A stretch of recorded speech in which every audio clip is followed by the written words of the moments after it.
10ನೇ ತಾರೀಕು December 2025. So ಇವತ್ತಿನ ಶುಂಠಿ ಮಾರ್ಕೆಟ್ ಬಂದುಬಿಟ್ಟು 2500, 2600, ಕ್ವಾಲಿಟಿ ಚೆನ್ನಾಗಿದ್ದರೆ 2700 ರೂಪಾಯಿ ಈ ಥರ ನಡೀತಾ ಇದೆ. ಸೊ ಇನ್ನು ರೇಟ್ ಇವಾಗಿಂದ ಹಿಡಿದು ಜನವರಿ 15 ತನಕ ಆಲ್ಮೋಸ್ಟ್ ಇದೇ ರೇಟಲ್ಲೇ ನಡೀತಾ ಇರುತ್ತೆ. ಯಾಕಂದರೆ ಬಾರ್ಡರಲ್ಲಿ ಗಾಡಿಗಳು ಹೊರ ಹೋಗ್ತಾ ಇಲ್ಲ, ಯಾವುದು ಜಾಸ್ತಿ ಡಿಮ್ಯಾಂಡ್ ಇಲ್ಲದೆ ಇರೋ ಕಾರಣ. ಆ್ಯಂಡ್ ಅಗೇನ್ ಇಂಡಿಯಾದಲ್ಲೂ ಕೂಡ ಜೈಪುರ್ ಮಾರ್ಕೆಟ್ ಆಗಲಿ, ಬಾಂಬೆ ಮಾರ್ಕೆಟ್ ಆಗಲಿ, ಕೋಲ್ಕತ್ತಾ, ಹಾಗೆ ಮತ್ತು ಗುಜರಾತ್, ಇಲ್ಲೆಲ್ಲ ಏನು ನಾವು ಕಳಿಸ್ತಾ ಇದ್ದೀವಲ್ಲ ಗಾಡಿಗಳು, ಡಿಮ್ಯಾಂಡ್ ಅಷ್ಟೊಂದಿಲ್ಲ ಇವಾಗ ಈ ಹಂತದಲ್ಲಿ.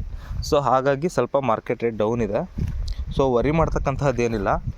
ಆ್ಯಸ್ ಯೂಶ್ವಲ್ ಆಗಿ ಮಾರ್ಕೆಟ್ ರೇಟ್ ನಿಮಗೆ ಜಂಪ್ ಆಗೋದು ಫೆಬ್ರವರಿಯಿಂದ ಮಾರ್ಚ್ ಒಳಗೆ. ಯಾಕೆಂದರೆ ಆ ಟೈಮಲ್ಲಿ ಶುಂಠಿ ಬಿತ್ತನೆಗೆ ಶುರು ಮಾಡ್ಕೊತಾರೆ ಮತ್ತೆ ಎಲ್ಲರೂ ಕೂಡ.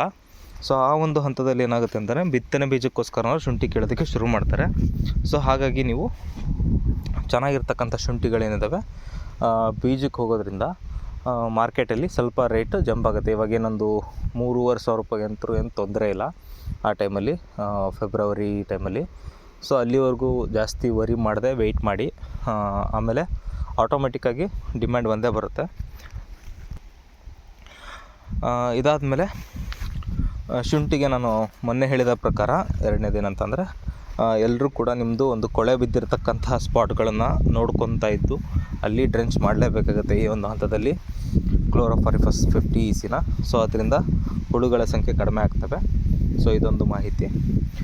ಇದು ಬಿಟ್ಟು ಮತ್ತೆ ಮುಂದೇನಂತಂದರೆ, ನೆಕ್ಸ್ಟ್ ಇಯರ್ಗೆ ನೀವು ಏನು ಹೊಲಗಳನ್ನು ಹುಡುಕ್ತಿರಲ್ಲ, ಹೊಲಗಳನ್ನು ನೀವು ಹುಡುಕಿದ ಮೇಲೆ ಫಸ್ಟು ಇವಾಗಲೇ ನಿಮ್ಮ ಹತ್ರ ಇತ್ತು ಅಂದರೆ ಹಸಿರೆಲೆ ಗೊಬ್ಬರನ ಮಾಡ್ಕೋಬೇಕಾಗುತ್ತೆ. ಅಂದರೆ ಸೆಣಬನ್ನಾಗಲಿ ಉಗ್ಬಿಟ್ಟು ಅದು ಹೂವಾಗಿಂತ ಮುಂಚೆನೇ ರೋಟ್ರಿ ಹೊಡೆಯೋದ್ರಿಂದ ಹಸಿರೆಲೆ ಗೊಬ್ಬರ ಆಗುತ್ತೆ.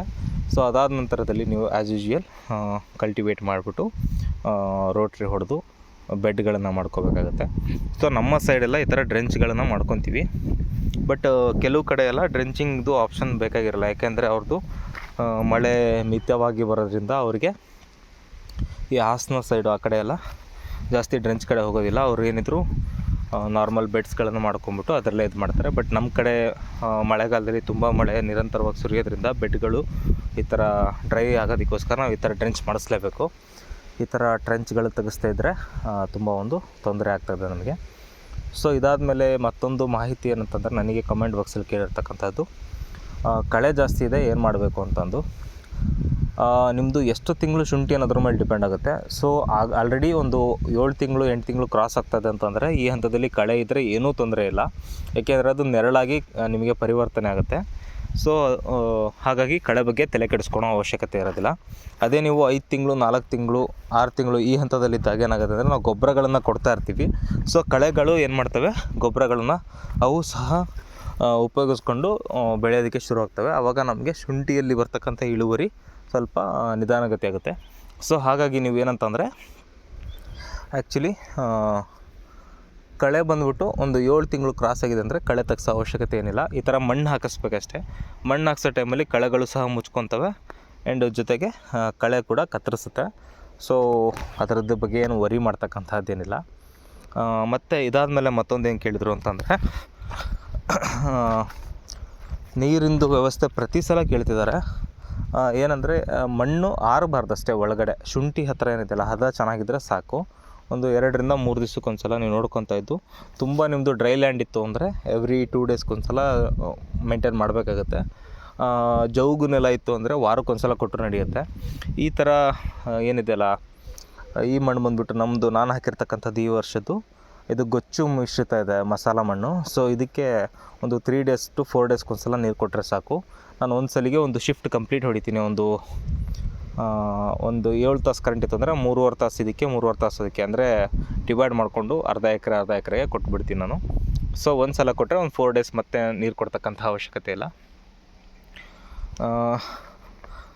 ರೇಟ್ ಅದೇ ಸ್ವಲ್ಪ ಇಳಿಮುಖ ಇರೋದ್ರಿಂದ ಕೆಲವರು ಗೊಂದಲಕ್ಕೀಡಾಗಿದ್ದಾರೆ. ಚೆನ್ನಾಗಿದ್ದರೆ ಕಾಪಾಡ್ಕೊಳ್ಳಿ, ಏನು ತೊಂದರೆ ಇಲ್ಲ. ರೇಟ್ ಬಂದೇ ಬರುತ್ತೆ, ಸಿಕ್ಕೇ ಸಿಗುತ್ತೆ. ಮತ್ತು ಇದು ಬಿಟ್ಟು ಅಡಿಕೆದು ಕೂಡ ಇವಾಗ ಏನಾಗ್ತದೆ ಅಂದರೆ, ಬಾಂಗ್ಲಾದೇಶದಿಂದ ಆಮದು ಆಗೋದಕ್ಕೆ ಅಂದರೆ ಇಂಪೋರ್ಟ್ ಆಗೋದಕ್ಕೆ ರೆಡಿಯಾಗಿದೆ ಒಂದು 150 ಗಾಡಿ ಅಂತಂದು ಇನ್ಫಾರ್ಮೇಷನ್ನು ಆನ್ಲೈನಲ್ಲೆಲ್ಲ ಹರಿದಾಡ್ತಾ ಇದೆ, ನ್ಯೂಸಲ್ಲಿ ಕೂಡ ಇದೆ. ಸೊ ಹಾಗಾಗಿ ಅಡಿಕೆ ರೇಟ್ ಕೂಡ ಸ್ವಲ್ಪ ಡೌನ್ ಆಗೋ ಒಂದು ಲಕ್ಷಣ ಇದೆ. ಅವೇನಾದ್ರು ಇಂಪೋರ್ಟ್ ಆಯ್ತು ಅಂತಂದರೆ, ಇಫ್ ಇನ್ ಕೇಸ್ ಅದು ಒಳಗೆ ಬರಲಿಲ್ಲ ಅಂತಂದರೆ ರೇಟ್ ಇದೇ ಮೇಂಟೈನ್ ಆಗ್ತಾ ಇರುತ್ತೆ.